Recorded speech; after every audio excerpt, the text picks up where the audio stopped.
गरीब नवाज गोदड़ा की ज़मीन है। औलाद महर अली शाह सैयद पीर नसीरुद्दीन नसीर अलैहिर्रहमा फरमाते हैं कि या रसूल अल्लाह, जब तेरी बात मेरे कान पड़ती है, या रसूल अल्लाह, जब तेरी बात कान पड़ती है कि तने बेजा में जान पड़ती है। कब बोलेंगे आप? मोहब्बत के साथ कह देना सुभान अल्लाह, और मोहब्बत के साथ कह दे या रसूल अल्लाह, माशाअल्लाह। कहते हैं कि तेरी बात, जब तेरी बात कान पड़ती है कि तने बेजा में जान पड़ती है, फासला कुछ भी नहीं तेरे दर तक जिंदगी दरमियान पड़ती है। फासला कुछ भी नहीं तेरे दर तक जिंदगी दरमियान पड़ती है। तो आगे शायर कहता है कि उम्मते आशी को दोज़ख से बचाने के लिए आ गए शाहे मदीना बख्शवाने के लिए। उम्मते आशी को दोज़ख से बचाने के लिए, उम्मते आशी को दोज़ख से बचाने के लिए, उम्मते आशी को दोज़ख से बचाने के लिए आ गए मदीना बख्शवान। आप इंतजार में है कि मैं शेर आगे बढ़ाऊं। जब तक आप बोलेंगे नहीं, ये भी मेरी जिद है। आप भी जिद पकड़ के बैठे हैं कि हमको सिर्फ देखना है, बोलना ही नहीं है। मैं तो यहाँ तक कहता हूँ कि जो बोलते नहीं वो बेकार लगने लगते हैं, वो ठीक हो के बीमार लगने लगते हैं। जनाब, अपना ताल्लुक है इस कबीले से जहाँ के बच्चे भी सरदार लगने लगते हैं, है ना। माशाल्लाह, हमारे नौजवान भाई के साथ यहाँ बच्चे भी कसीर तादाद में मौजूद हैं। कहना पड़ता है कि मेहराबों मस्जिदों मिंबर बन के उभरेंगे, अबू बकरो उमर उस्मानो हैदर बन के उभरेंगे।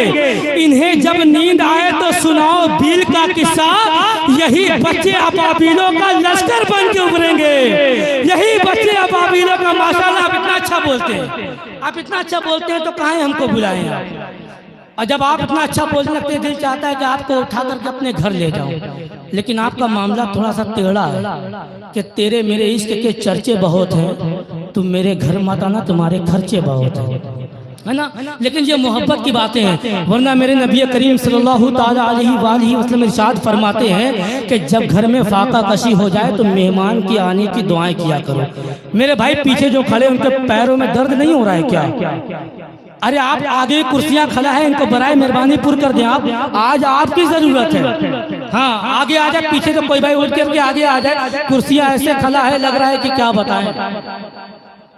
अब महफिल में एक शख्स जो है कि पैर पे पैर रख के खैनी बना रहे, अब उनको क्या कहें।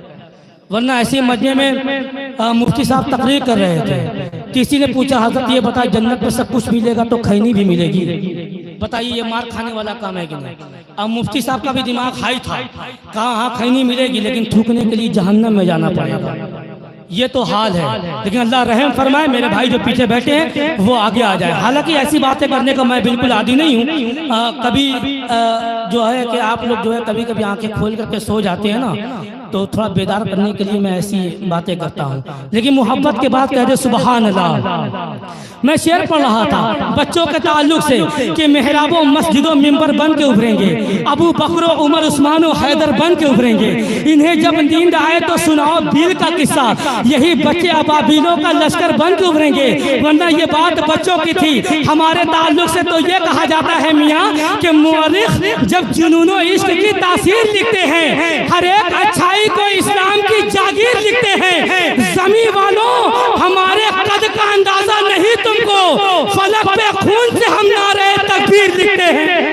ज़मीं वालों, हमारे कद का अंदाजा नहीं तुमको, फलक पे खून से हम नारे तकबीर लिखते हैं। बेसहारा है, सहारा भेज दे मौला।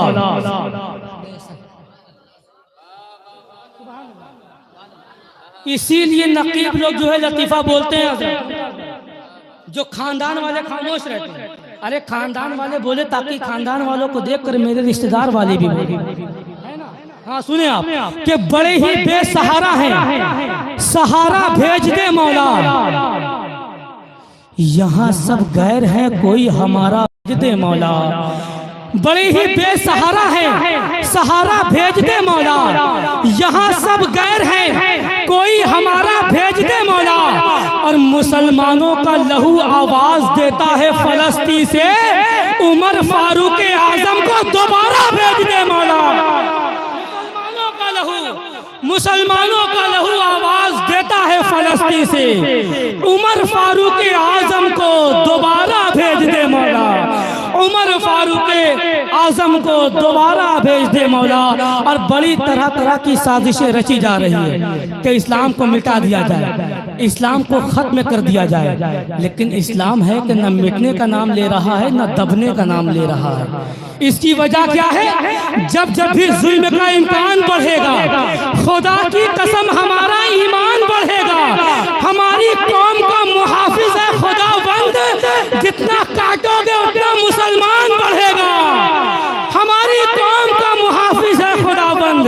अभी 2021 में आवाज चली थी कि मदारिस में सीसीटीवी कैमरे निकलवाए जाएं, सीसीटीवी कैमरे लगवाए जाएं, ताकि ये आवाज उठी थी कि बम निकलता है तो क्या क्या फला बातें हुई थी। लेकिन मुसलमानों के मदारिस से मदरसे से निकलता क्या है? कहीं मिसवाक, टोपी, तो कहीं कुरान निकलेगा, कहीं मिसवाक। अब आपका अपना मुकद्दर है, जिससे जैसे चाहे शेर को समाप्त करें। कहीं मिसवाक, टोपी, तो कहीं कुरान निकलेगा। मुसलमानों के घर से बस यही सामान निकलेगा। कहीं मिसवाक, टोपी, तो कहीं कुरान निकलेगा। मुसलमानों के घर से बस यही सामान निकलेगा। हमारी देशभक्ति तुम नहीं समझोगे जालिमों, हमारा खून निचोड़ोगे तो हिंदुस्तान निकलेगा, है ना। लेकिन हमारा हमारा हमारा जो म्यार है वो अलग है ना। हाँ, इश्क है तो इश्क का इजहार होना चाहिए, बगैर देखे किसी से प्यार होना चाहिए। अल्हम्दुलिल्लाह हम मुसलमान हैं और हम तो अपने नबी की तारीफ सुने, बल्कि घुटनों के बल नहीं पंजों के बल खड़े होकर के सुभान अल्लाह कहें, है ना। हम तो अल्हम्दुलिल्लाह मुसलमान हैं, वरना हमारे नबी की तारीफ तो वो तारीफ है जो सिर्फ मुसलमान ही नहीं बल्कि एक हिंदू शायर जिसका नाम शंकर सहसा रामी है, वो कहता है कि हम सर पे बिठा लेंगे बरहमन के बुतों को, हम सर पे बिठा लेंगे बरहमन के बुतों को, जिस रोज ये पत्थर के सनम नात पढ़ेंगे। ये मुसलमान नहीं, हिंदू शायर कह रहा है। फिर एक और हिंदू शायर कहता है कि मरने के बाद दे खुदा ताकत वो पाँव में, मरने के बाद दे खुदा ताकत वो पाँव में, पहुंचू कफन लपेटे मोहम्मद के गाँव में, कफन लपेटे मोहम्मद के गांव में। जरा सोचे, ये हिंदू शायर कह रहा है। लेकिन जब मुसलमान शायर देखेगा तो यही कहेगा कि फरिश्ते उनके दर पे बारी बारी नात पढ़ते हैं, सिकंदर बन के तैबा में भिखारी नात पढ़ते हैं। खुदा ने यूं बनाई है मेरे सरकार की सूरत, नजर पड़ते ही पत्थर के पुजारी नात पढ़ते हैं, नजर पड़ते ही पत्थर के पुजारी नात पढ़ते हैं। मेरे इमाम फरमाते हैं जब हुस्न था उनका जलवा नुमा, अनवार का आलम क्या होगा, बिन देख फिदा है हर कोई, दीदार का आलम क्या होगा। है हासिल आका की कयादत हो जाए, जिसको हासिल मेरे आका की कयादत हो जाए, उनके कदमों के तले गुलशने जन्नत हो जाए। मैंने साथ में देखा है, मैंने साथ में माँ के देखा है नबी का रोज़ा, मेरे मालिक ये मेरा ख्वाब हकीकत हो जाए, मेरे मालिक ये मेरा ख्वाब हकीकत हो जाए। वरना माँ के हवाले से मुनव्वर राना ने कहा था कि उदास रहने को अच्छा नहीं बताता है, उदास रहने को अच्छा नहीं बताता है, कोई भी जहर को मीठा नहीं बताता है। कल अपने आप को देखा था माँ की आंखों में, ये आईना हमें बूढ़ा नहीं बताता है। कल अपने आप को देखा था माँ की आंखों में, ये आईना हमें बूढ़ा नहीं बताता है।